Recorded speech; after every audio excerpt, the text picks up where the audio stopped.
Hey, what's up everybody? It's Chalk Talk again. Sorry for last week. I happened to record an episode that I'm now going to call The Lost Files. Make a long story short, I had a lot of technical difficulties on this end, had to replace some things. That's a lot of money out of pocket, so I had to work some overtime this week, you know, regular everyday life stuff. So, yeah man, week 3. I'm excited. I really am. My thing is with week 3, I mean, last week there definitely was a lot going on. The Vikings have now moved to 1 and 2. I guess that would be technically like the biggest news. You know, watching and recapping all of last week's games, let me look at my notes here. Wildcats beat the Maniacs, Tomahawks beat the Jags, Mountain Lions beat the Shock by 1. A lot of turnovers in that game, in the Mountain Lions Shock game. Just like quick analysis, I'm pretty sure at least 3, if not more, interceptions went back to the crib. So, I mean, turnovers were definitely a big issue in that game. It was really fun to watch.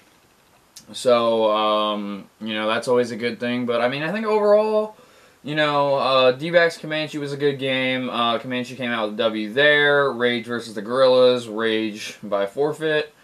Warriors Kings. Warriors won. And Vikings Raptors. Raptors won 44-16. That by far being everyone's game of the week definitely makes things very, very interesting in the fact that now the Vikings, who were a championship contender last season, now are sitting in the bottom half of the mountain. But just to look at this Mountain Conference standings, Comanche are sitting at number 1 at 3-0, Mountain Lions at 2, Tomahawks at 3. Top 3 are undefeated. Wildcats are sitting 4th at 1-1. The Vikings are sitting 5th at 1-2, as before mentioned. Who else do we have here? The Kings are sitting at 0-3. Jaguars are sitting at 0-2, and the Gorillas obviously are no longer the Gorillas. So, Vikings are 5, Kings are 6, Jags are 7, Gorillas obviously are 8. In the Valley, the Warriors of all people are sitting 2-0, number 1. The Rage are also 2-0. Cyclones are sitting at 1-0, also number 3. In the Valley, I think that they're I think that the Cyclones are going to be making adjustments. You know what I mean? That you saw it in the Vikings game. They made a lot of adjustments, and I definitely think that that team is still a problem. You know, that team, their schedule later down the line, they're going to be playing some tougher teams, but I'm going to be interested to see how that all pans out. The Raptors are sitting in 4th with a 1-1 record. Maniacs are also sitting in 5th with a 1-1 record. The Shock are 6th at 0-1. And the D-backs are sitting at 0-2. So, I think I'm going to be having a guest calling in relatively soon. So, yeah. Like I said, recapping last week's games, obviously I'm without my co-host, so he really can't give his 2 cents, and I made sure to make him watch film this week. So, Tomahawks looked really good. Mason Switzer being moved to D-end, I think, is going to be dangerous because of just his elite size. It's one thing to be good as a nose, but then to make the transition to defensive end and be just as good, if not better. Now, bear in mind, they played I'm going to say it. They played a less than stellar Jags team, but those games are always tight for whatever reason. I don't know why. The Jags just always seem to give them a good run. It's almost like the Jags just have a binder that says Tomahawks game plan every year. So, here.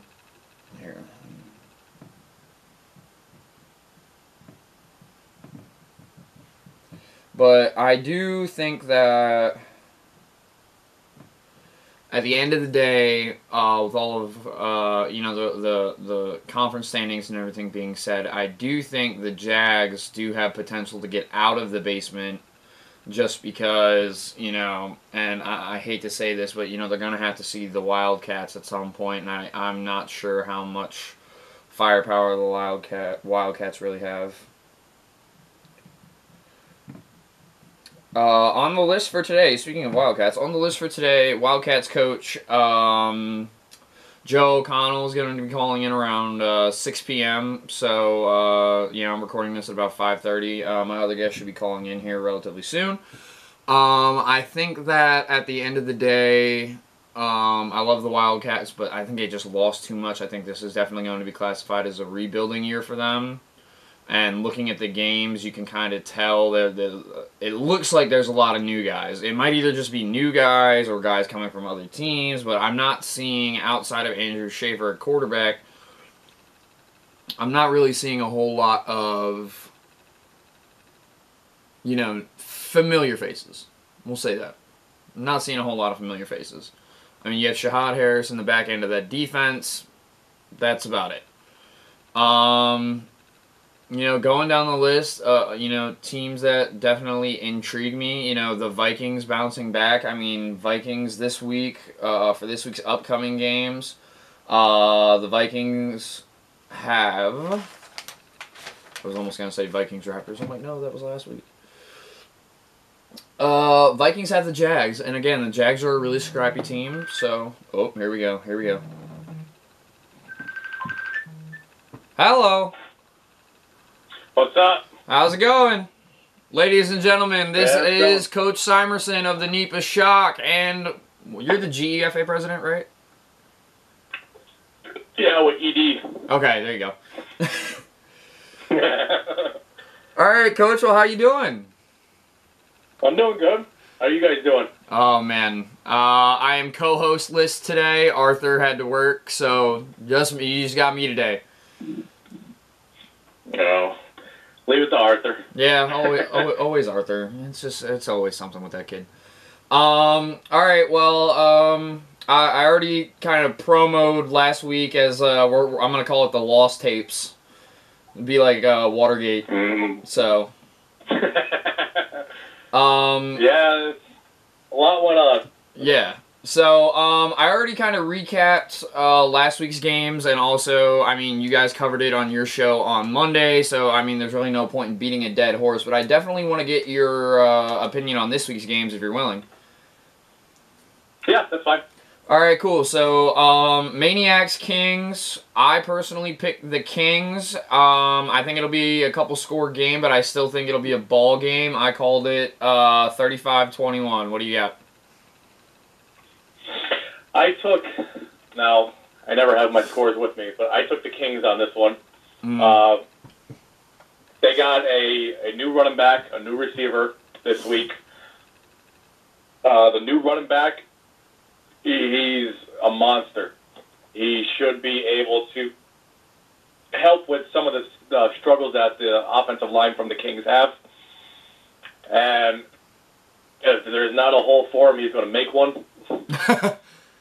So, but here's the thing, like, you go with the Maniacs, and the Maniacs have so much potential to do stuff, and then they just kind of, like, shoot themselves in the foot. Yep. So, I'm hoping that they turn things around, but I just think with this being a rivalry, records don't matter, and I think the Kings might take this one. Yeah, I think, and correct me if I'm wrong, but when the divisions got realigned, the Maniacs were to were to go to the Valley, correct? Correct. Okay, so, I mean, I think about it like, I'm just picturing you in my head like that big brother or like the dad that's holding the two kids that are fighting apart. You know what I mean? Because that's just, right. that's been well, the way the scheduling committee kind of saw it was, all right, you have two teams in the NFL in Pennsylvania. One's in the AFC, the other one's in the NFC. So why should we be any different when you have two teams in the same county, like practically right on top of each other. Why would you not separate them? That's good. I like that. That's a very good comparison. I didn't even think about that, honestly.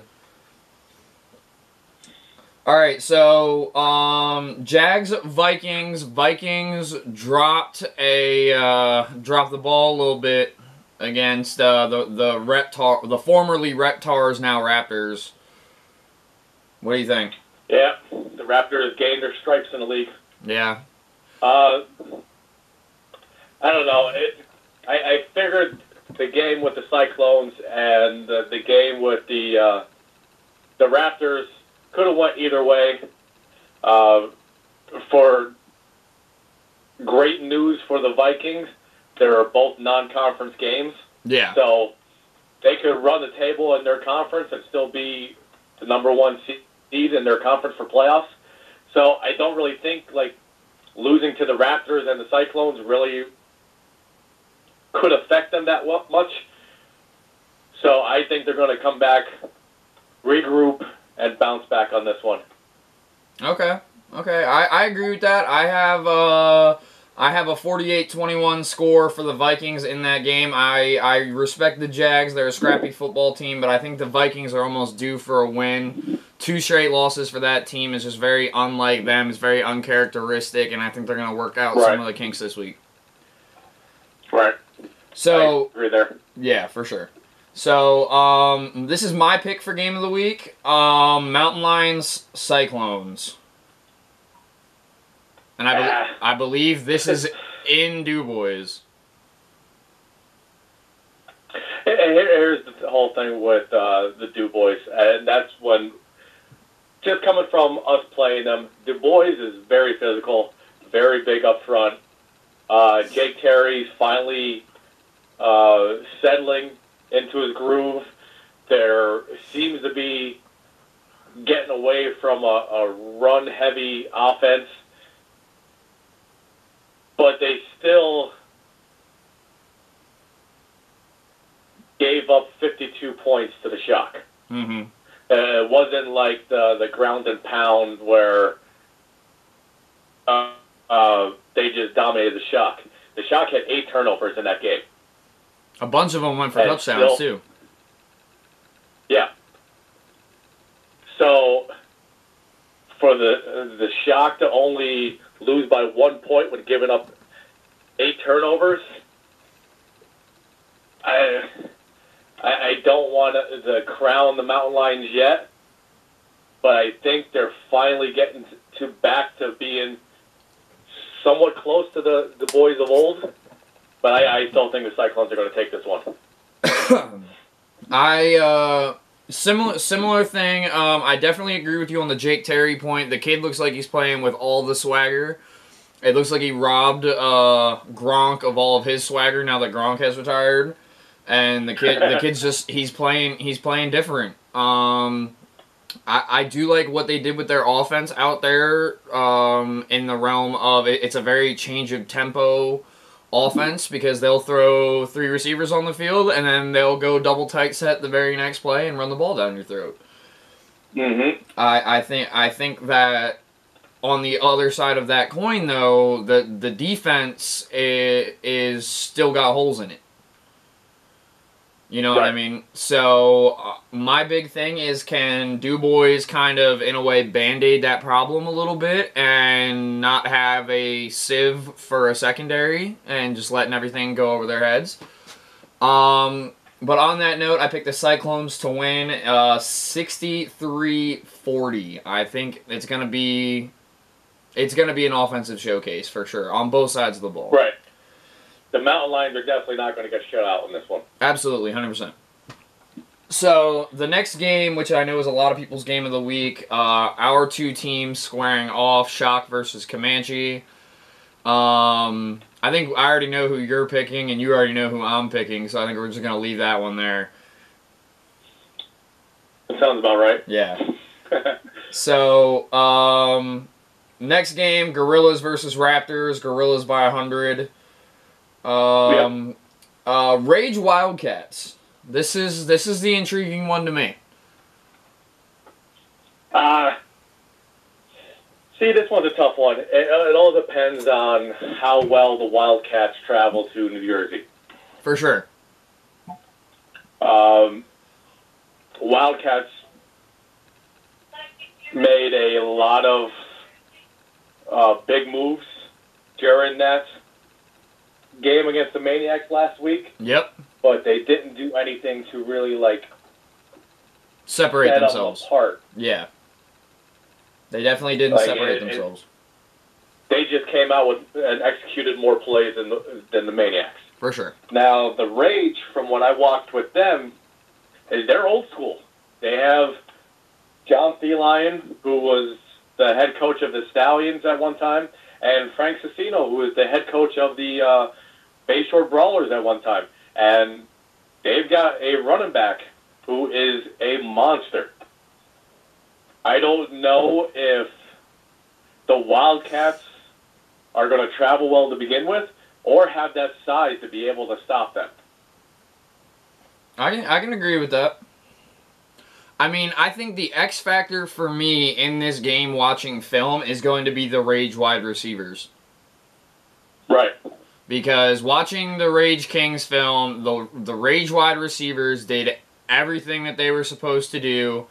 It was, you know, a couple drop passes here, a couple balls that were not on target.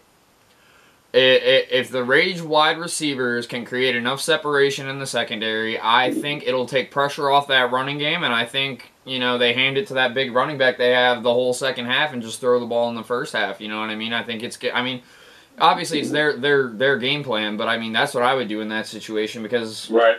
But I still have questions about the Wildcats offense.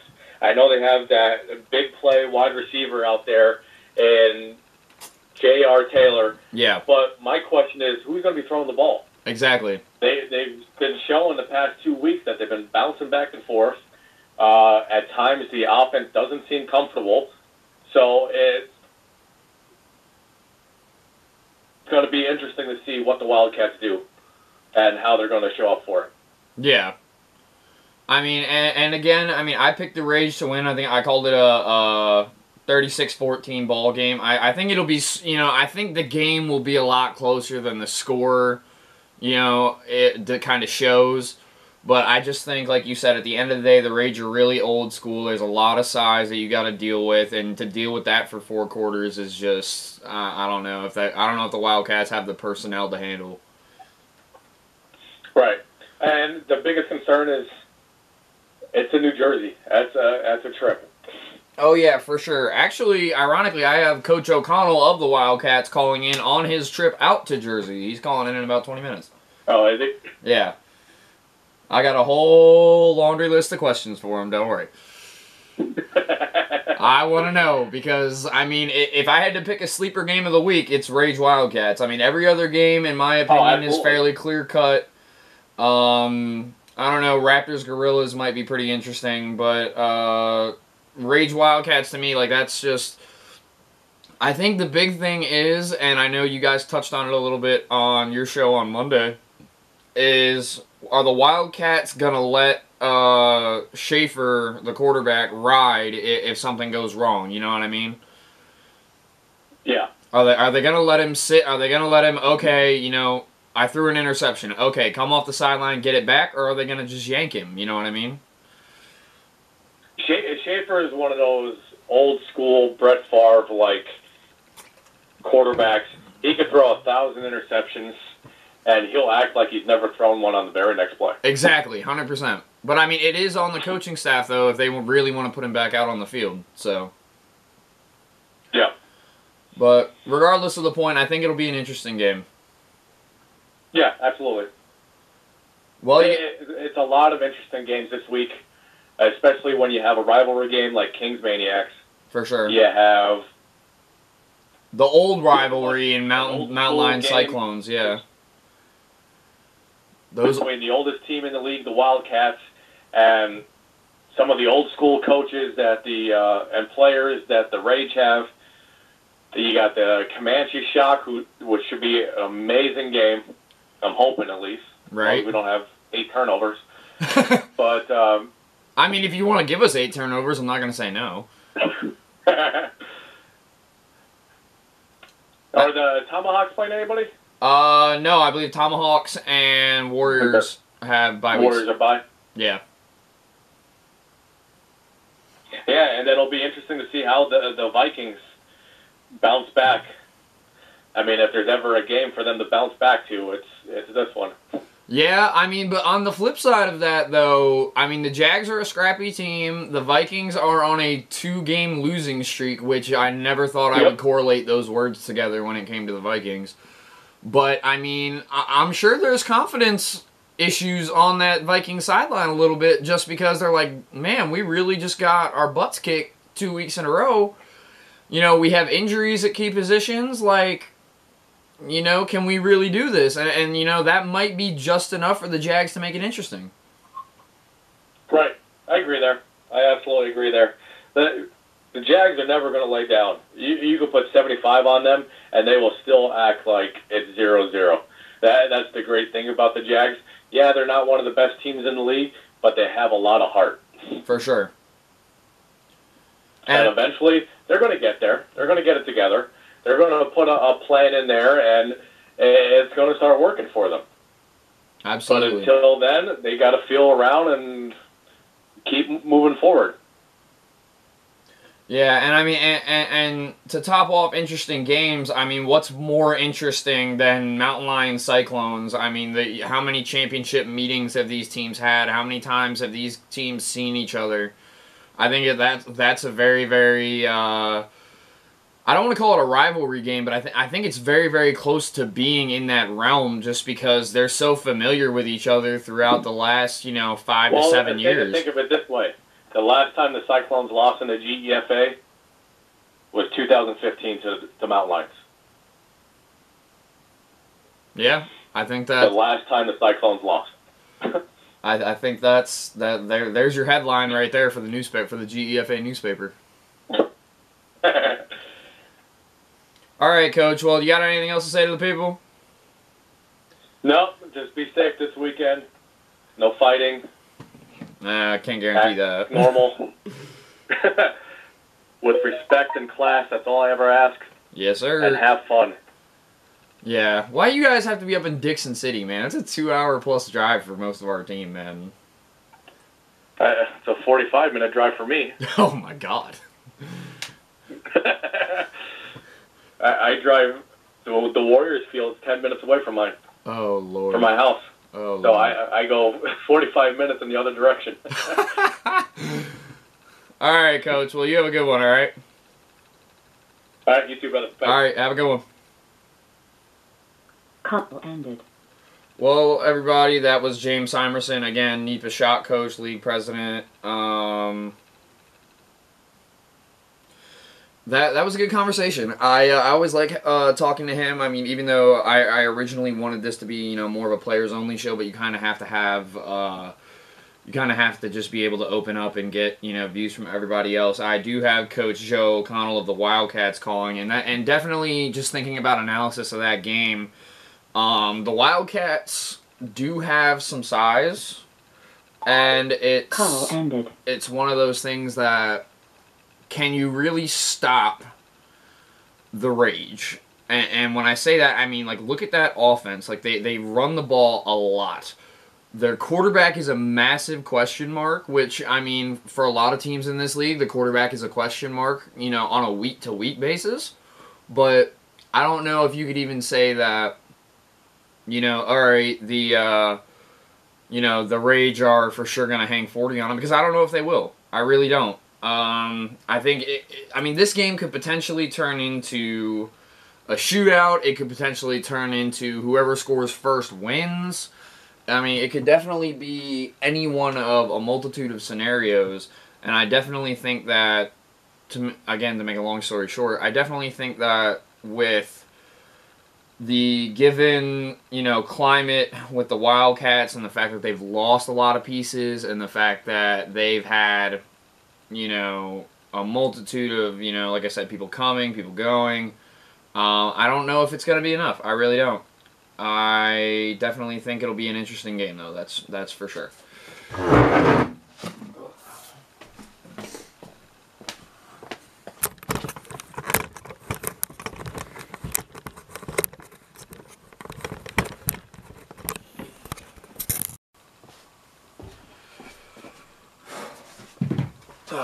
All right, we're back.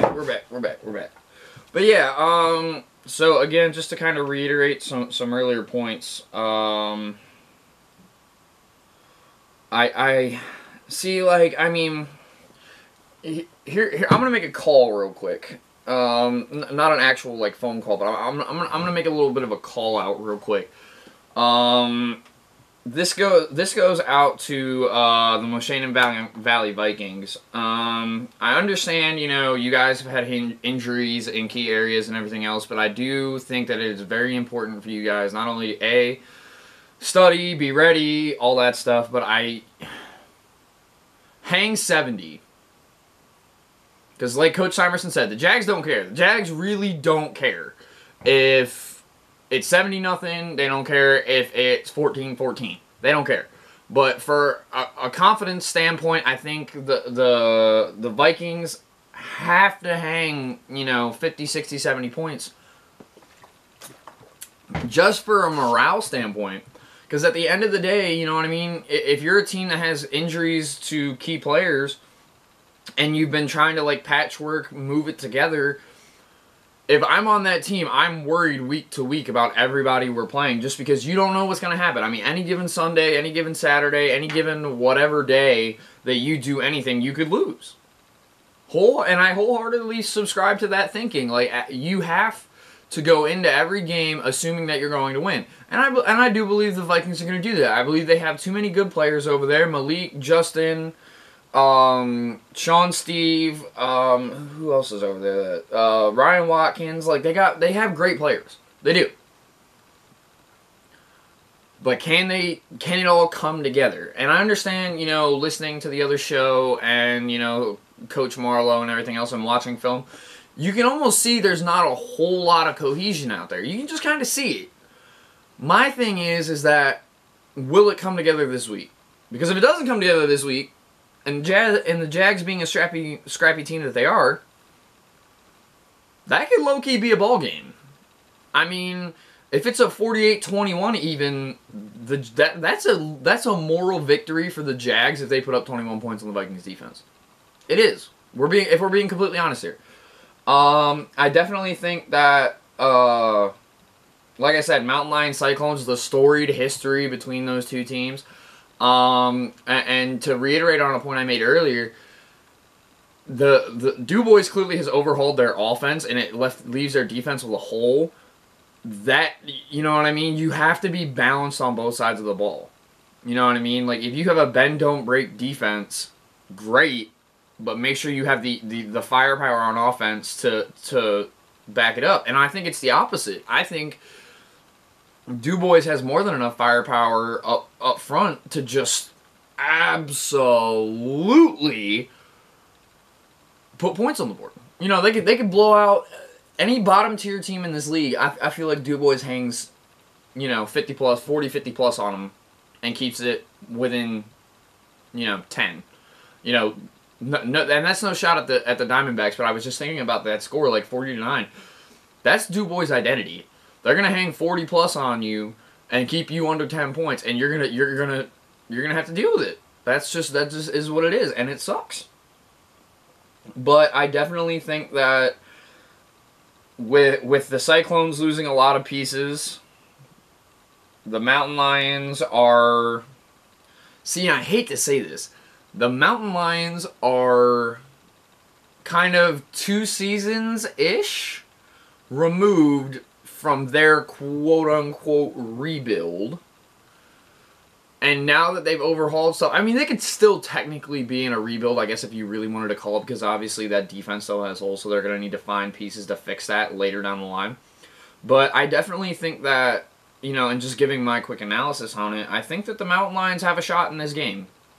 I think Jake Terry is entirely too big, too fast, too agile to, you know, I'm not going to say he's going to get shut out because he's not. You know what I mean? The Mountain Lions are going to put points up.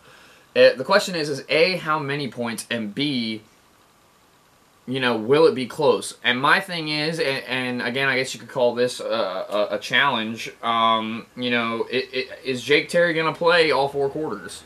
You know what I mean? Is he going to make, you know, I don't want to say rookie mistakes because he's not a rookie, but is he gonna make young player mistakes? Is he gonna be careless with the ball? I don't know. I couldn't tell you.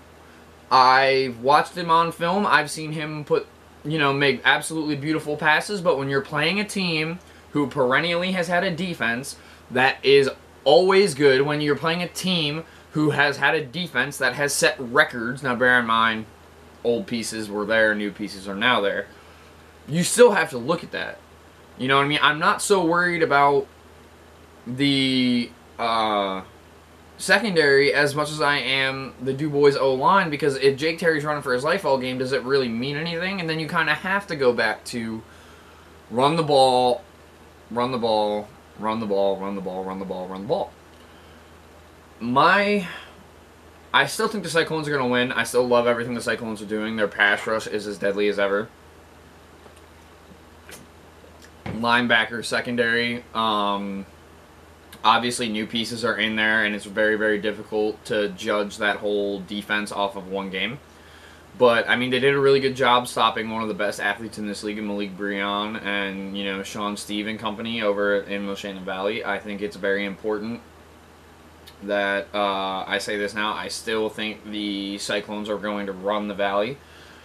Even talking with Coach Simerson, even watching the Shock film, the Shock are still a very talented team. This, that, the third. Cool. Is it enough?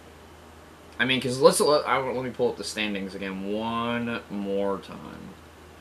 So, with the conference realignment, the Cyclones, Raptors, Shock are my top 3 locks to get into the playoffs from the Valley, if we're doing top 4. That 4th seed, though, could be anybody. That could be D-backs, that could be Warriors, that could be Rage, that could be... I mean, even the Maniacs are sitting at 1-1 right now.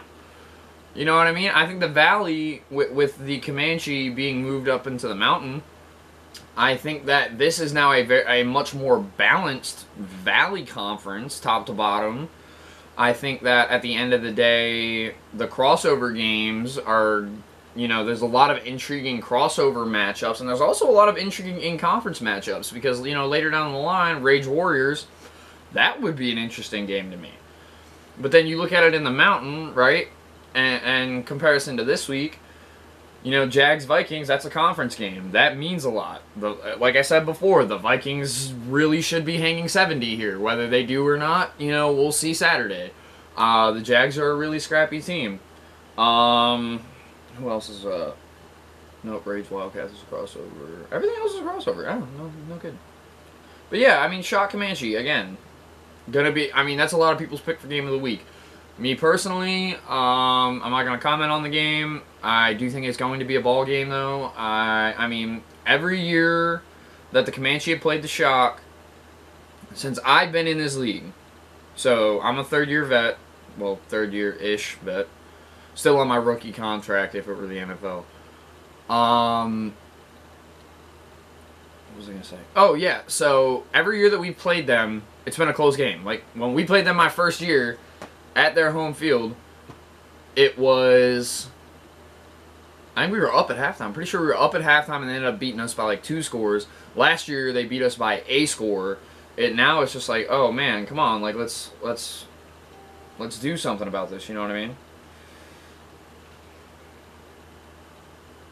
Let me just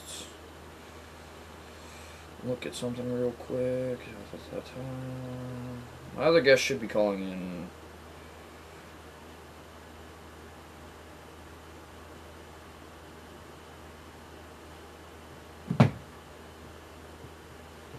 But yeah, I definitely think that at the end of the day, there are a lot of intriguing games this week. I mean,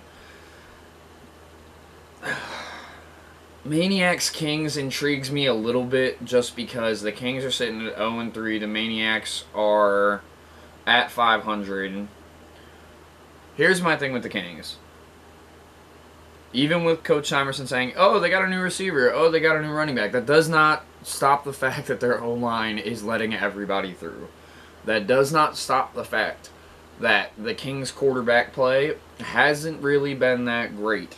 up into this point. So, can the Maniacs make it a game? I don't know. I mean, conventional wisdom says absolutely 100%, you know, any given Saturday. But me looking at it, I wish I could say pseudo-objectively, but I really can't even say I'm looking at this objectively. I think the Kings just have too much for them, honestly. I think there is way too much, there's just way too much talent on the Kings. I do like that offense they run over there. It's a very, I guess you could say simple, easy to comprehend, you know, from a player's perspective. So, like, putting in new plays probably shouldn't be that difficult. My thing is can the Kings make second half adjustments? And I'm gonna recall back to the Kickoff Classic as much as a fiasco as it was. Do we believe that the Kings will come out of the second half and play football? Because against the Vikings, it was a game at halftime. The Kings left everything in the locker room. Came back out, all Vikings, all second half. Which, ironically, still the Vikings' only victory to this point. Now, again, to recall back to my handy-dandy scheduling matrix over here, the Vikings do have a really tough schedule. Not the toughest, but a tough schedule. I mean, looking at it, they fell in the positive side, so they're definitely above average. But I think that it's important for the Vikings to win this game, to win that game. But I also think Kings Maniacs could very well, you know, I don't want to say it's a pick'em, but it could very well go either way. It is entirely contingent on Dennis Odom's shoulders, and anyone that knows anything about what happened last year, Dennis Odom was benched from the Comanche for a game due to poor play, quit the team because of it. If that tells you anything about the kind of player that you're dealing with here, kind of tells you a little bit about him as a man also. Regardless of the point, there's enough... I'm going to say this. There's enough talent on paper to make me go, Kings definitely over the Maniacs, Vikings definitely over the Jags in both of those games. Cyclones, I think, will be too much by the end of everything. I think it's going to be important for... I think it's going to be important for the Cyclones to come out early. I also think it's going to be important for the Mountain Lions to also come out early. This could very well be one of those games that whoever gets the first defensive stop wins. I mean, and that offense is as potent as ever. You have, you know, Greg Medina's still there, Michael Stum, Charles Brooks, Jason Neihart, the four-headed monster, and, you know, you have Rodriguez and Julio, you know, taking reps in the backfield. There's a lot going on. I mean, I still, like I said, I'm not just looking at this and looking at, you know, stats and everything else. Cyclones still get the win. Shot Comanche, again, I'm not going to speak on, you know, and Coach Simerson and I didn't talk about it, so if he's not going to say anything about it, I'm not going to say anything about it, and also, I just don't want to talk about it. Raptors obviously have a bye now. And the Rage Wildcats, like I said, my God, there's so much that intrigues me about this game. Is it going to turn into a slugfest? Is it going to be a 40-point game, you know, 40-38 kind of game? Or is it going to be, like I said before, with, you know, this game, is it going to be first one to score wins? My thing is that there's enough, how can I say this? How do I want to say this? There's enough evidence, in my opinion, to prove that the Rager are going to be at least a 500 football team. At least. No shot at the Rage. You know, you're sitting at 2-0 right now, but I mean, it's week 3. Come on, let's not jump off that cliff yet. But, on the opposite end of that, you could very well lose this game.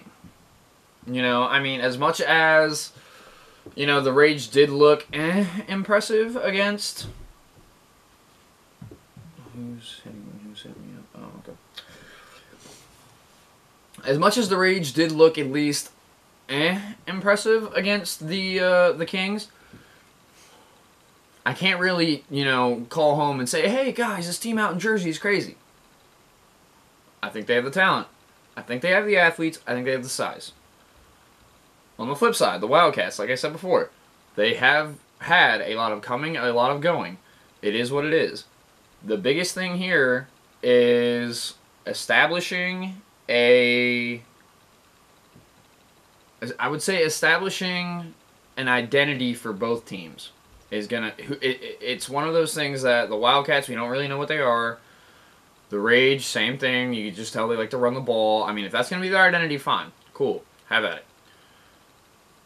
The Wildcats, though, with so many pieces coming, going, you know, this, that, the third, can they really set an identity and stick to it?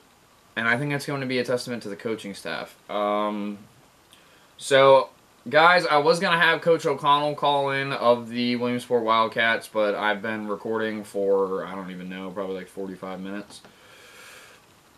Yeah. And to be completely honest, as much as I would love to have him on, I have stuff to do today. Like, it's 6 p.m. I still got stuff to do. So, and I'm going to dinner. So, this has been fun. I mean, even without Arthur here, I'm still going to grill him every chance I get. I still think that it's going to be an interesting week of games. Once again, just to reiterate, going down my list of picks, Kings, Vikings, Cyclones, Raptors, and Rage. We out!